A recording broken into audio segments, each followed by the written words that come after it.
Assalamu alaikum, brother Volker. Salam alaikum. How are you? Alhamdulillah. Nice to Yourself? I Alhamdulillah. was almost asking you in Turkish, nasılsınız? Ben iyi. What does that mean? That's mean, how are you? I'm good. That's great. Anyways, so it's been now how many years since you become Muslim? It was December 2009, so that's almost 4.5 years. MashaAllah. Mm-hmm. So, can you tell, I guess, share with us your journey before, what led you to Islam? I mean, there was a little journey because I was always looking for something that was missing in the life, right? And I have to admit, I went all the way to the other direction. I'm a physicist, right? And as a physicist, you train your brain and your thought that you don't need God in life. You don't need this, right? And because everything is working towards, or like a law, right? And you find out, and humans are capable to find out all the laws. Right? And so that pushed more and more, like, in Europe, that happens, of course, since 200 years, that God was basically pushed out because of science and because of technology outside of the life.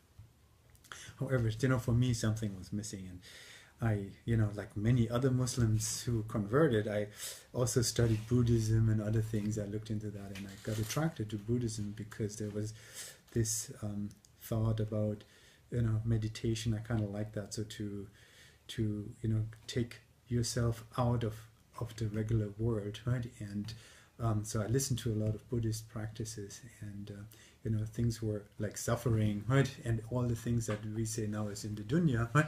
They are being taken away, right? Sorry. So what happened, I guess, after? So I mean, what I'm saying is I started to meditate and started to think about what are the essential things, and like Buddhists, right? They try to detach them from what we call the dunya, right? That is what the Buddhist is doing.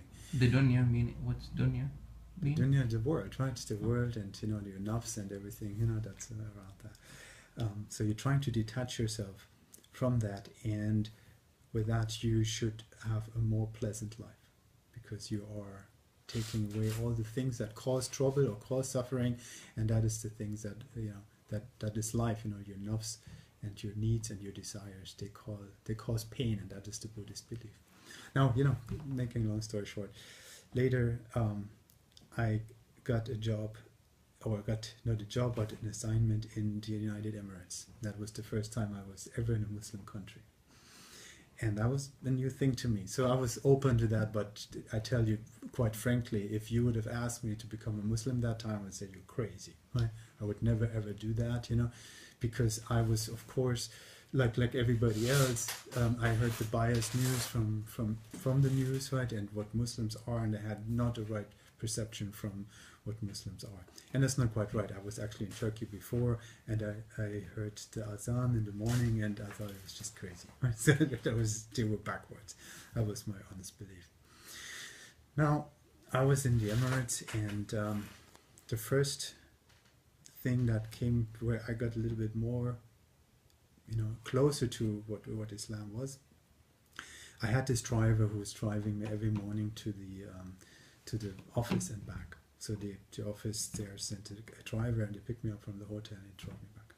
I was there for the first week, and I thought, since I'm in Abu Dhabi, right, I want to see Dubai and we'll see how that looks like. And I asked the guy if he would be free on the weekend and would drive me around in Dubai.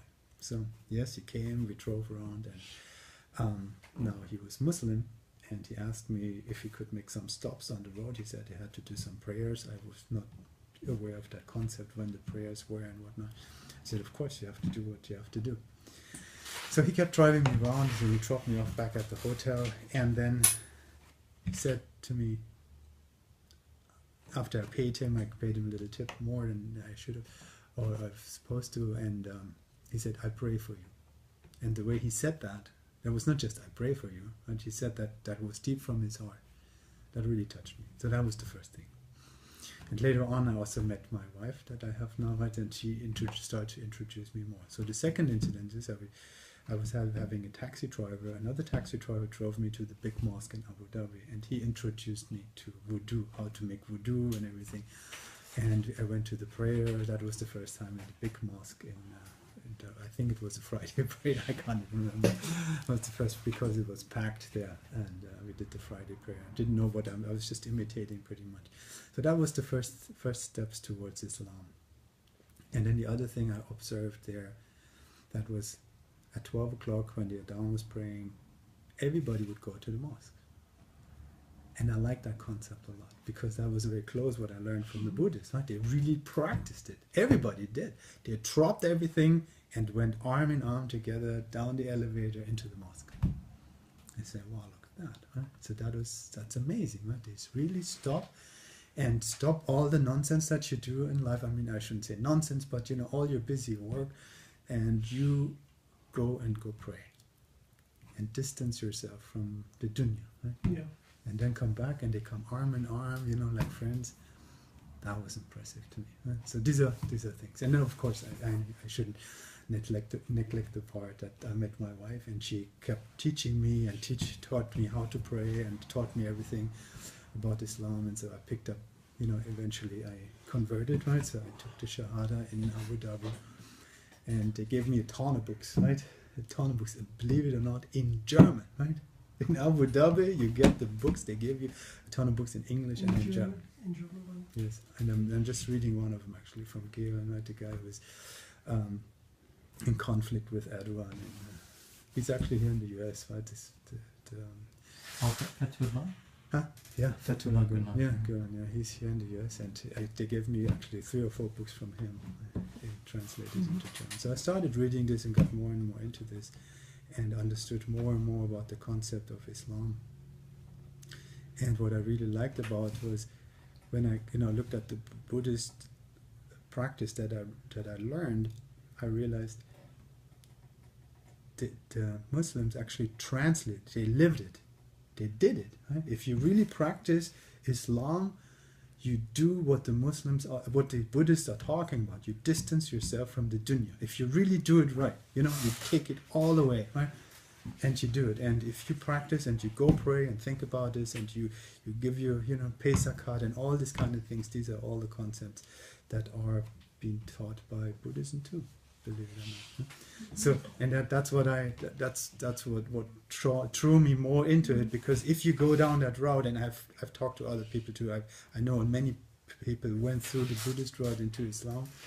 That seems to be a natural path, right? Because you have to, it's closer. Buddhism is closer to the Western thinking, so that's easier to grasp. And from there, when you understood the Buddhist thinking, you can actually then also understand Islam. Yes. There seems to be some way for people to get from here to there. I'm not sure if there's success is قد أفلح المؤمنون الذين هم في صلاتهم خاشعون. So not sure if it makes sense. Right? The success when the mu'minin are really in their prayer, they have full humility. He's talking about the first verses from Surah 23, chapter 23. Indeed, the believers are successful. Those who are in their salah, they have khushua, full submissiveness. Full submissiveness means full concentration. And there are many hadith about that, right? So when people were in full concentration, what happened to them? And they were all in full concentration. But that is the same like meditation. If you are to that state in Buddhism, that you do this concentrated meditation, it's very, very similar. A very, very similar concept. Yeah. Okay. So go ahead. So I mean that's what I'm saying. Of course, and then there are all the other virtues, because what's kind of missing in Buddhism, even though they teach you these practices, I don't know how I should say that, but the guidance is missing, right? Here you have one guidance, you have one destination, right? Yeah. That is Allah, right? So that gives you the meaning in life, and if you think, let me phrase it more profanely.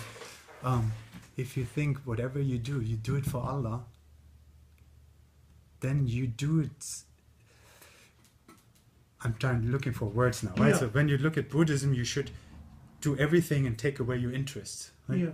But here you have a little purpose in life. Right? You have a purpose in life. You are here for a reason, and whatever you do, you should do for Allah. Yes. Right? and take all your own interests and all your nafs away.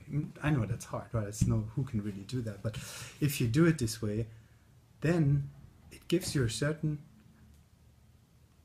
I'm looking for the right, happiness is not the right word. It gives you peace of mind, like peace of mind, because you feel like now you're doing the right thing. Sure, I mean that's the right thing to do. It's not, you're not doing it for yourself. You're doing it for a higher reason. Yeah. Whatever you do. And if you think about all your actions in that manner, then that gives you, great guidance overall, right? And if you keep practicing this, right, then I mean that is where you can get better, right, overall. I mean, you can do that in Buddhism, but I don't think in Buddhism, I've never seen this, that you get this guidance. Yes, they talk about suffering and how to avoid suffering in life, but this guidance is missing. This part is, from my perspective, is missing. And I'm not trying to compare the religions here, this religion is better than that one, we shouldn't be doing this, I know that. But I'm just trying to say that to describe how I came from here to there. If that makes any sense. Yes. Well, Jazakallah khair, Brother Volker, and hopefully we will have a follow-up in part 2 in the future, inshallah. And thank you thus far with sharing your journey, and may Allah subhanahu wa ta'ala continue to make it easy for you and your family, and for everyone that's searching for the truth, inshallah. Jazakallah khair. Assalamu alaikum. Assalamu alaikum.